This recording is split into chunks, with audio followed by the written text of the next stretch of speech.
Hello အားလုံးပဲမင်္ဂလာပါကျတို့ရဲ့ Great Shark Learning Center Channel လေးကနေပြန်လည်ကြိုဆိုလိုက်ပါတယ်ရှင်ဒီနေ့ share လုပ်ပေးသွားမယ်အကြောင်းအရာလေးကတော့ LED LED နဲ့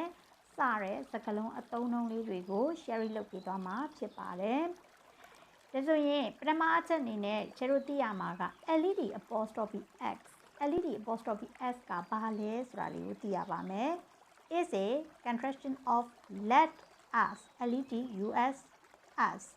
LED LED USS LED S ရဲ့အတူကောက်ကို LED apostrophe S နဲ့ရေးထားတာသုံးနှုန်းထားတာလေးဖြစ်ပါတယ်နောက်တစ်ခုက LED S less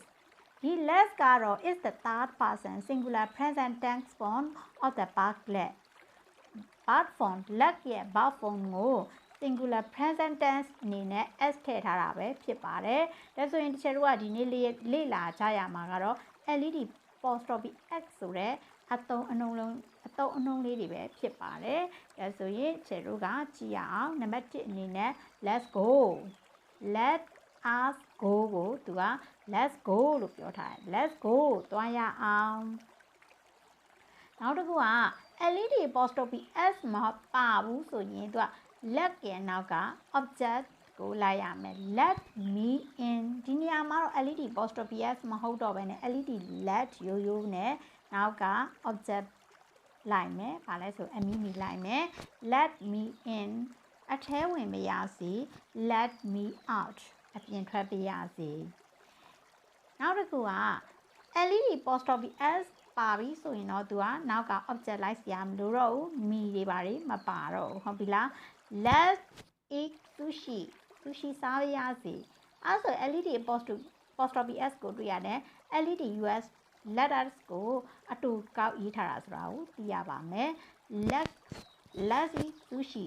စားရစေဒီမှာကျတော့ let me pay ကျွန်တော်ပေးပြရစေနော်ကျွန်တော်ပေးရှင်းလိုက်ပြရစေ let me bill let me pay နောက်တစ်ခုက let me see ကျွန်တော်ကြည့်ပြရစေကျွန်တော်ကြည့်ခွင့်ပြုပါ let me stay နေပြရစေခဏတဲကိုပြရစေပေါ့နော် stay ကကျတော့ခဏနေတာပေါ့ကျတော့ let me stay for a night ဆိုရင်ကျွန်တော်ဒီတညလောက်နေပြရစေ let me stay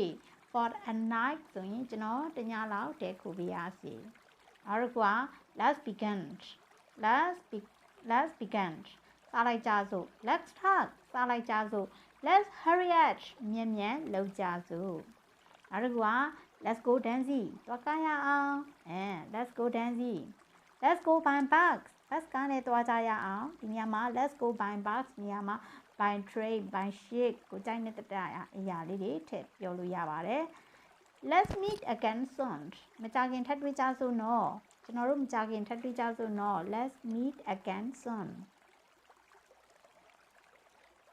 now let's rest here ဒီမှာနားရအောင် let's stop here ဒီမှာရပ်ကြစို့ let's get together again next year နောက်နှစ်တို့တွေထပ်ဆုံရမယ် let's get together again next year နောက်နှစ်တို့တွေထပ်ဆုံကြရအောင် now let's leave her alone သူမကိုတယောက်တည်းပြစ်ထားကြရအောင် let us leave her alone သူမကိုတယောက်တည်းပြစ်ထားရအောင်အတူကောက်ပြောတော့ let's leave her alone သူမကိုတယောက်တည်းပြစ်ထားရအောင် let's clean our room ငါတို့အခန်းကိုတန့်ရှင်းလုပ်ရအောင် let us clean our room ကို let's clean our room ဆိုပြီးတော့အတူကောက်ရေးတာဖြစ်တယ် let's wait here till he come back သူပြန်လာတဲ့အထိတို့ဒီမှာစောင့်ရအောင် let's wait here till he come back now ကိုမိတ်ဆက်မယ်ဆိုရင် let me introduce myself ကိုမိတ်ဆက်ပေးပါရစေ let always me be friends အမြဲတမ်းတကယ်ချင်းလုပ်ကြရအောင် let us always be friends ကိုအတူကောက်ရေးထားတာဖြစ်တယ် let's always be friends အမြဲတမ်းတကယ်ချင်းလုပ်ကြရအောင်နောက်တစ်ခုကကြတော့ don't let ခွင့်မပြု don't let the dog in ခွေးကိုအထဲမှာဝင်စေနဲ့ don't let the dog in don't let him touch it သူ့ကိုအဲ့ဒါမထိစေနဲ့ Don't let him touch it. သူ့ကိုအဲ့ဒါမထိစေနဲ့ Don't let him eat it. သူ့ကိုအဲ့ဒါမစားစေနဲ့ Don't let them play in. Don't let them play in. သူတို့ကိုအထဲကိုဝင်မစော့စေနဲ့ Don't let him see. Don't let him see. သူ့ကိုမမြင်စေနဲ့ဒီနေရာမှာကိုက verb တွေကိုပြောင်းပြီးတော့ object နေရာတွေကိုပြောင်းပြီးတော့ကိုပြောချင်တဲ့အကြောင်းအရာလေးတွေကိုပြောလို့ရပါတယ် Don't let her go out after dark မောင်ပြီးရင်သူမကိုအပြင်မထွက်စေနဲ့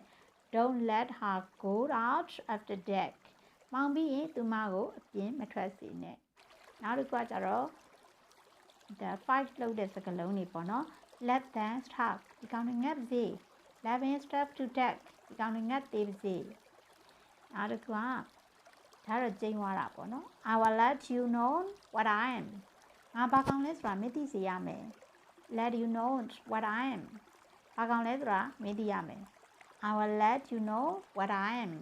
ငါဘာကောင်လဲဆိုတာမသိရမယ်ဒါဆိုရင်